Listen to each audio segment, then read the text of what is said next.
Good afternoon, everybody. Today, I'd like to turn our attention to the higher education sector and university students. Students have suffered a huge amount of disruption this year, especially as the effects of the pandemic have increased as we've moved into the winter months.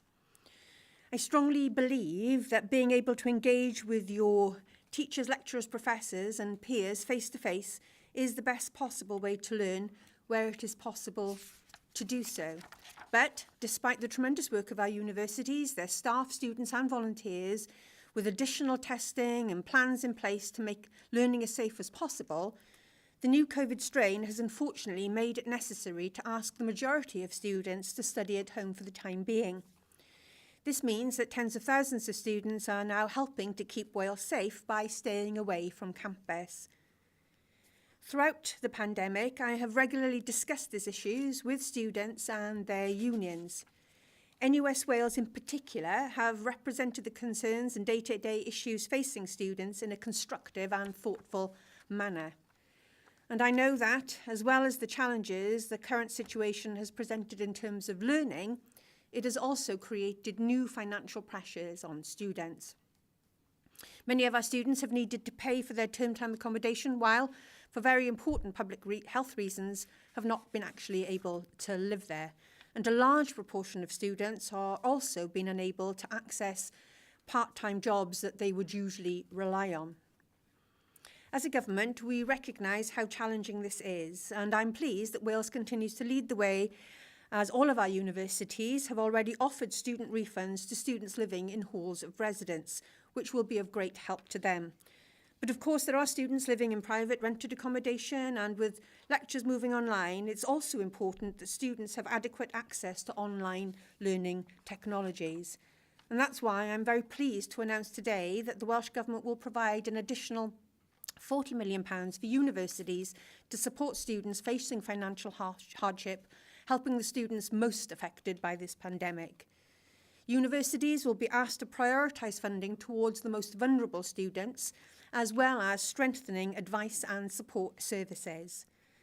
The funding is in addition to over £40 million the Welsh Government has already provided to help universities this financial year, which included £10 million towards student hardship, mental health support and student unions.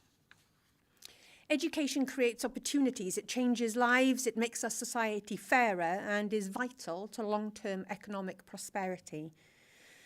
For all students from Wales, whether you study here or elsewhere in the United Kingdom, we have worked to create the most generous student support package in Europe, and that living costs support in grants and loans is guaranteed and is not changing. I don't want to see anybody drop out from education this year because of money problems. We've made real gains in recent years in narrowing the attainment gap, and it's now vital that we do not let the pandemic put those improvements into reverse. Before I take questions from colleagues in the media, I also want to provide an update for school and college age assessments this summer. My main focus has been on ensuring our approach supports learner wellbeing and progression. I spent much of last week speaking directly to learners to discuss their experiences and their concerns.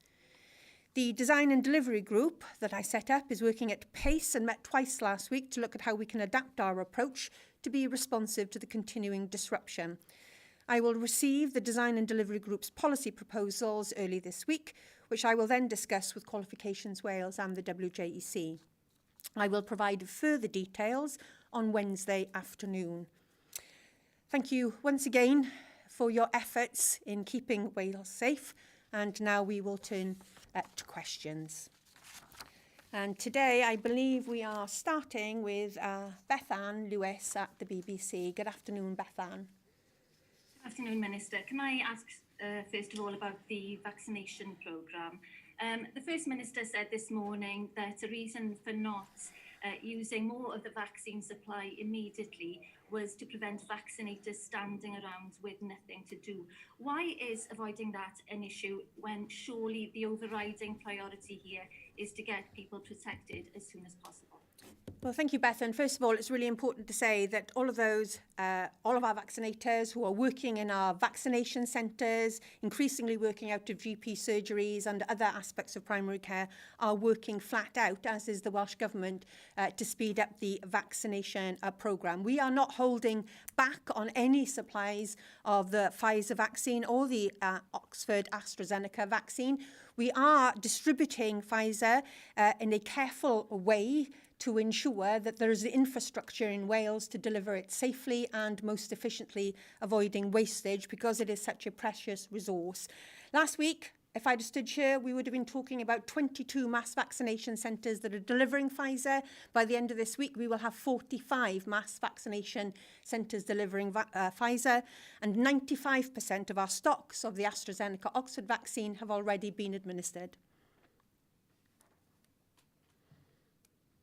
If I can turn to universities, obviously you're announcing support for hardship for students today. As you said, most students at Welsh universities won't be back for face-to-face teaching now for some weeks into February, possibly later. Doesn't that strengthen the case for a refund for tuition fees, and are you considering that? Let's be clear, Bethan, is that our universities are working really, really hard and have done successfully in the first part of the academic year to deliver a high-quality blended learning approach. Many of them have employed additional staff to be able to do that and have maximised face-to-face contact where it is safe to do so. At this moment, clearly, we have to be mindful of the public health situation, and it's only right that those who need to be on campus are the students that are on campus at the moment. If students have concerns about the quality of the blended learning and the distance learning they are receiving from their university, I would urge them to discuss that with their local NUS and their university, because they are entitled to a quality experience, even though at this stage I acknowledge it is a different experience than perhaps they would have envisaged. The money we're announcing today is to financially support students, both in terms of their own individual financial situation, but also to use additional resources for universities to support them practically in terms of digital exclusion, mental health and practical support. We don't want anybody dropping out at this critical phase, either because of financial hardship or because of a lack of support, hence the investment today. We'll now move to Adrian Masters at ITV Wales. Thank you, Minister. We've been talking to students who are living in private rented accommodation. Can you tell them how much of this funding is to help them? And if this funding is not to help them, what are you doing to help those who are living in private rented accommodation? Well, thank you, Adrian. Obviously, you're right to make that distinction. As I said in my opening remarks, all Welsh universities have pledged support for those students living in their halls of residence who aren't able to take up those spaces at the moment. The situation is more complicated for those in private rented accommodation. That's why we are channeling these financial resources into individual universities' hardship funds, and students who are finding it difficult to pay their rent at the moment will be able to make an application. We're urging universities to ensure that those students who are suffering most financially are those that are helped first. Thank you. And can you answer at this stage, do you think students will be fully back at campuses within the next 6 months?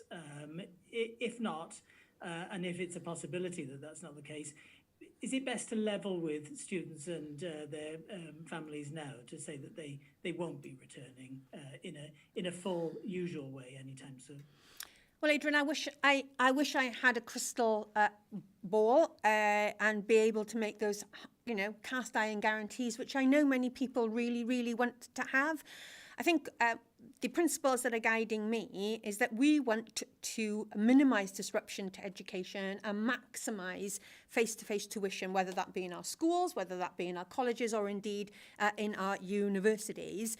But we do need to be open to new approaches. SAGE challenges us to do this, don't they? When they say we have to move away from this sterile debate about everybody being back or nobody being in at all.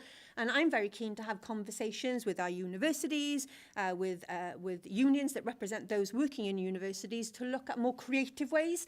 And I know, for instance, some universities are already looking at whether we can change the academic year in some way, lengthening the academic year to catch up with some of the face-to-face teaching that has been lost at this particular point of the year. And I'm very interested in engaging with people to look at creative solutions in all aspects of education so that we can maximise that face-to-face contact, which is so important. We'll now go to, thank you, Adrian, and we'll now go to Abby Whittick at Wales Online. Good afternoon, Abby. Good afternoon, Minister. If I can just turn back to schools, England has announced it's looking at bringing forward exam results for GCSEs and A-levels, AS levels to July, saying it would give students more time to appeal those results if they want to and avoid the problems from last year. You've announced August results dates in Wales. Will that now be looked at again and brought forward? Isn't there a suggestion perhaps that if we don't, that our students here might be at a disadvantage if results come out in England a month ahead? Well, Abby, as I said in my opening remarks, issues relating to assessments for school and college students this summer are currently being discussed. Certainly, parity and fairness for students within Wales and indeed with other parts of the United Kingdom is a top priority for our students in Wales, and will form part of the consideration, as is a fair appeals process. So all of those issues are being considered at the moment. So it is being considered that they might be brought forward then, the results. Okay. Another matter on schools and education in general at university as well, as you just mentioned, you're concerned about the attainment gap. Obviously, a lot of teachers are worried about that. The Chief Inspectors of School has warned about that. Teachers are telling me some problems will go on for years because of this. What plans are being made and what thoughts are being had about how to start addressing that attainment gap? Because surely that work should be being planned now.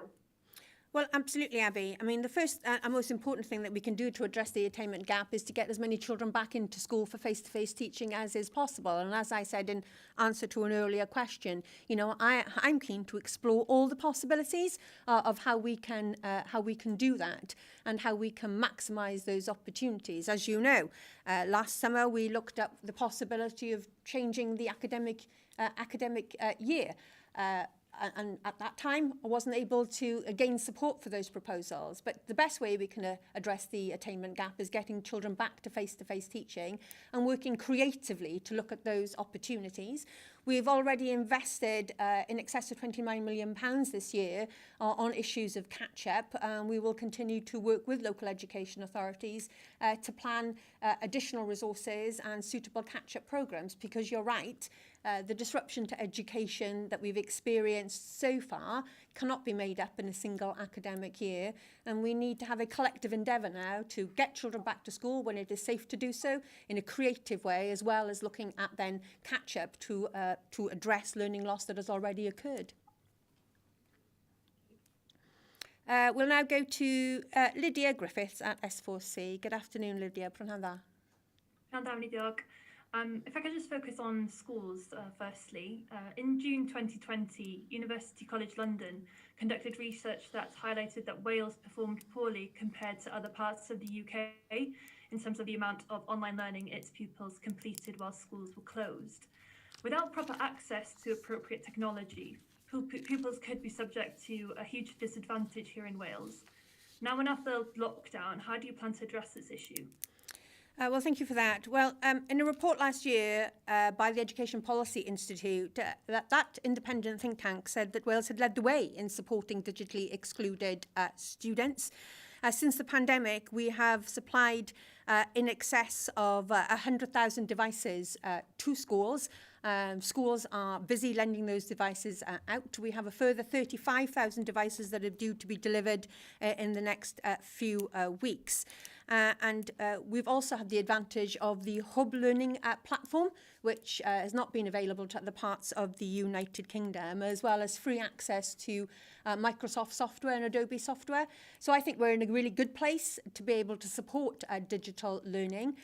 We have provided, since the first lockdown, a comprehensive package of professional learning for staff, recognising this is a big step change for our professionals to move from one type of pedagogy to the distance learning we have. And I'm really encouraged by the words of the inspector, who tells me that we've seen a step change in the quality of that learning experience. But in terms of digital devices, I would refer you to the EPI report that said Wales had performed exceptionally well in the UK in addressing digital exclusion. Diolch i chi. I'd also just like to ask you about the work being done on the Turin scheme. From what you've seen so far, are you confident that it'll be an adequate replacement of the Erasmus programme? And if not, would the Welsh Government consider rejoining Erasmus as other sub-sovereign nations have done? I am absolutely confident that the Turin scheme is a poor replacement for Erasmus Plus, and students in Wales, both higher education students, FE students, school students, and those young people that were previously supported on Erasmus Plus via youth work organisations will be lesser from not having full access to Erasmus Plus. It has always been the policy of the Welsh Government that we should remain a part of Erasmus Plus, and it's deeply, deeply disappointing that the UK Government has chosen not to do that. I am working alongside my colleagues in Scotland and Northern Ireland to see whether Wales can, via the United Kingdom, retain its membership of Erasmus+. We're looking to influence the Turin scheme, to improve upon it, and only this morning I had meetings, a quadrilateral meeting with ministers from across the UK to address the gap in youth service provision, which at the moment is simply not covered by Turin. So it is a very, very poor replacement. It's deeply disappointing, and I will be exploring all possible avenues to ensure that Welsh young people do not lose out as a result of this decision, which the UK Government did not have to make.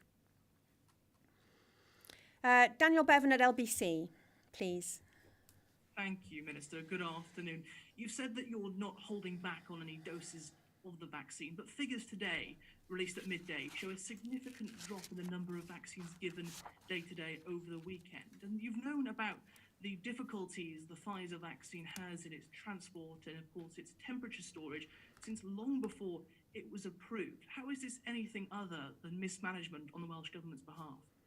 Well then, as of 10 p.m. last night, some 5% of the Welsh population had received a first dose of either the Pfizer or the AstraZeneca vaccine. That's 152,000 Welsh residents that have received that protection. All frontline staff of the Welsh Ambulance Trust have now been vaccinated. We're significantly increasing the number of the mass vaccination centres. Now, you're absolutely right. The Pfizer vaccine, as soon as we got legal notification that we could move from a double-dose regime to a single-dose regime, we've been ramping up the capacity to deliver that vaccine as quickly as possible.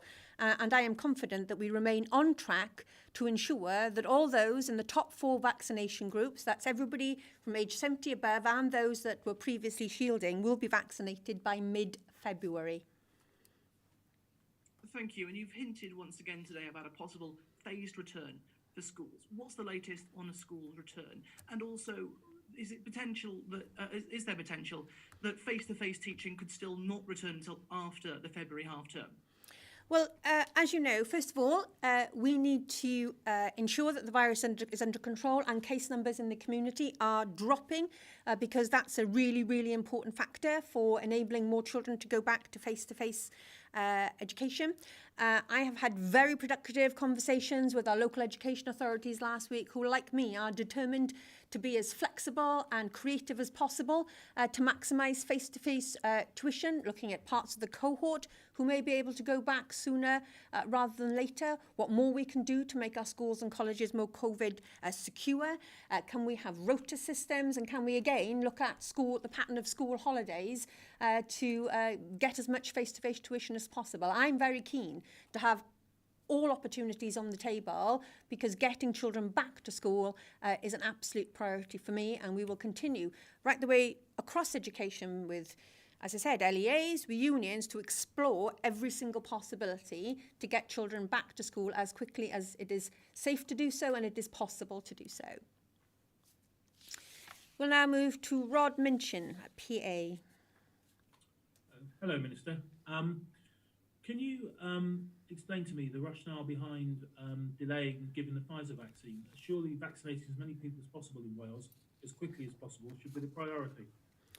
Believe me, we are not delaying the use of the Pfizer vaccine to anybody in Wales, and we are as keen as anybody to get those vaccinations out. As I said, in answer to earlier questions, as soon as we became aware of government on the 4th of January that we could move from a double dose regime to a single dose, we have been ramping up the capacity to deliver that vaccination as quickly as we possibly can.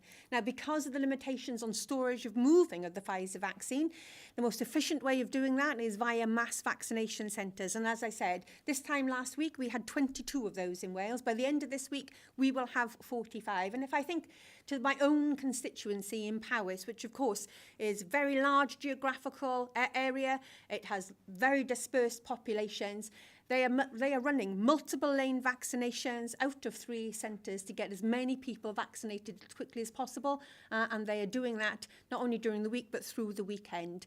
You know, I'm sure we're all very grateful for those that are working so hard to do that. Clearly, we need to go even faster, but we need to do that in a way that maximises that precious resource and doesn't lead to the wastage of any vaccines. Okay, thank you. What supplies of vaccines are due in Wales over the coming weeks? Well, my understanding is that at present that we have supplies of vaccine, Pfizer vaccine, that will take us forward. You'll be aware that there are some issues with the production of Pfizer vaccine emanating out of Europe, which we need to be mindful of. That's why it's really important we can supplement Pfizer vaccines with the Oxford AstraZeneca vaccine, and we expect to see increasing supplies of Oxford AstraZeneca coming to Wales this week and next week. Of the supplies of Oxford that AstraZeneca we already have, some 95% of that stock has already been used. We will now move to Olivia Grist at Bro Radio. Afternoon, Education Minister. Some students have taken on accommodation contracts assuming they would have work to cover the extra costs, as not all students are covered by student loans. They will now find themselves in a much harder financial position as these jobs are no longer available. The student hardship fund you've mentioned requires students to show their student finance letters with how much student loan they will receive, which was calculated based on their household income last year. So how is this going to work when many people's financial situations have since changed? Well, thank you for that. We acknowledge that for some students, their financial situation will be vastly different from what they would have expected it to be. Let me be absolutely clear. For those students, Welsh domicile students, whether they're studying in Wales or studying in other parts of the United Kingdom, if they are on the new reformed programme of student support, they will be receiving in excess of £9,000 for living costs, whether that be a loan or whether that be a grant. The average Welsh student this year will be in receipt of a non-repayable grant of in excess of £7,000. But again, we recognise that other people would have been working. That's why we have made this £40 million available. But clearly, we need that resource to go to those students that need it the most. And I'm sure universities are well prepared to have those conversations to understand how students' finances are shaping up in this particular moment in time. Thank you. And what would your advice be for students who are now debating whether or not to go to university in September? Oh my goodness me, I appreciate that these times are uncertain and there will be, you know, lots and lots and lots of concerns. But going to university, even in these uncertain times, is still a great proposition in the longer term. So what I would say to students is to work with your school or with your college to understand, you know, what courses best meet your needs. Lots of universities are finding new and innovative ways to be able to provide opportunities that aren't available because people can't travel for open days, etc. Talk to students who are already there and apply, because it's still a great time to invest in your future. Can we now go to Andrew Forgrave at the Daily Post? Good afternoon, Minister. Could I ask a question about supermarkets, please? I think a lot of people would have backed the move by the Welsh Government to tighten up the rules surrounding supermarkets last week. But could you explain more about the rationale behind that decision? Was it purely driven by public sentiment, or was it motivated by hard data showing that perhaps supermarkets were more dangerous places to visit? And could you share some of that data, if so, please? Well, thank you for that. I think the Welsh Government's actions last week are motivated by a variety of factors, certainly from TTP reports from local incident management teams. There is evidence of a viral spread in supermarket settings. That is especially true now we find ourselves with a new variant of the virus, which is more transmittable than the previous version. Concerns are certainly being expressed by my constituents and by the general public, who obviously want to feel safe when they go shopping, and obviously from those who work in the sector. So there are a number of factors, but there is evidence from TTP that supermarkets can be a source of transmission. And that's why it's really, really important to remember that if you're travelling to the supermarket to do your essential shop, to try and do that in a way that is mindful of all the rules, keeping your distance from other shoppers, using the sanitation facilities that need to be available at each supermarket, queuing in a respectful way, respectful of people's space, and being really respectful to those that work in the supermarket. What's really upsetting is to hear supermarket workers who have received abuse from members of the public when they're trying to offer advice about how to shop safely. They're trying to do their job. They're trying to keep you safe. So please, if you're approached by a supermarket worker, please do try and take their advice and shop as safely as you can. Thank you very much indeed for that. Second question is about childminding. The national minimum standards for childminding were recently relaxed to enable childminders to have expanded groups. I think it went up from 6 to 10. Yet some childminders have expressed concern, and we certainly heard concerns being expressed by some childminders that there is an element of double standards operating here, in that the Welsh Government is trying to keep schools safe in order to reduce transmission, and yet it is allowing the size of childminding groups to be expanded. Do you have an answer to that? Well, first of all, can I thank those that are working so hard to look after children at this time. And of course, for childminders, they are looking after our youngest children. Thankfully, the virus does not disproportionately affect our children, and indeed the number of cases in our very youngest children are thankfully very, very low. I should point out that there's not a double standard. Our schools are open at the moment to provide education for our critical workers and our most vulnerable, but clearly that's to a reduced number of children. Any relaxation to the ratios will have been following advice from public health and our scientists, and we would in no way want to endanger either childminders or those children that are in their care. And I think we're going to finish off today with Danielle Herbert at Atrium News. Good afternoon, Danielle. Good afternoon, Minister. University students across Wales have been petitioning for a no detriment policy to be put in place this academic year due to the disruption caused by COVID-19. Would the government support a Wales-wide safety net to support students through their studies this year? Well, Danielle, we would expect every university to have in place fair and proportionate assessment regimes that allow students to demonstrate their skills, their knowledge and their ability and to progress. And we will continue to work with HEFCU to monitor the situation. But assessment regimes should be fair and should reflect the disruption to face-to-face learning that has gone on. Thank you. And my second question, with some Welsh universities choosing for teaching to remain online this year, Do you think it's realistic for students to be expected to produce the same standard of work as when face-to-face teaching was resumed, particularly on practical courses? Well, that's why we have allowed some flexibility for universities to be able to bring students back to campus for whom their course has a large practical element or whose course requires them to do so many hours of practical work to gain their professional accreditation. Without doubt, it is more challenging to study for some courses online than others, and that's why we have given universities the flexibility to bring students back to campus should their course require it. In terms of quality, it certainly is a different experience, and nothing can truly replace a face-to-face contact. That's why we are keen to work with universities should the public health scenario improve to get more students back to campus, if that is possible to do so.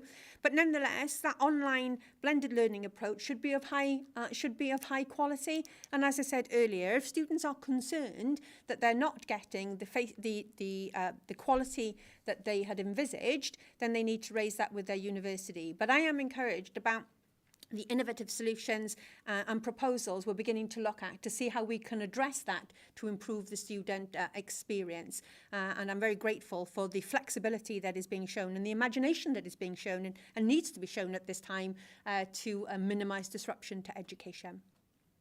Thank you, Minister. No, thank you, and thank you all to our colleagues in the media. That brings us to a close for today, and as I said earlier, thank you for doing everything that you can to keep Wales safe at this moment. Diolch yn fawr.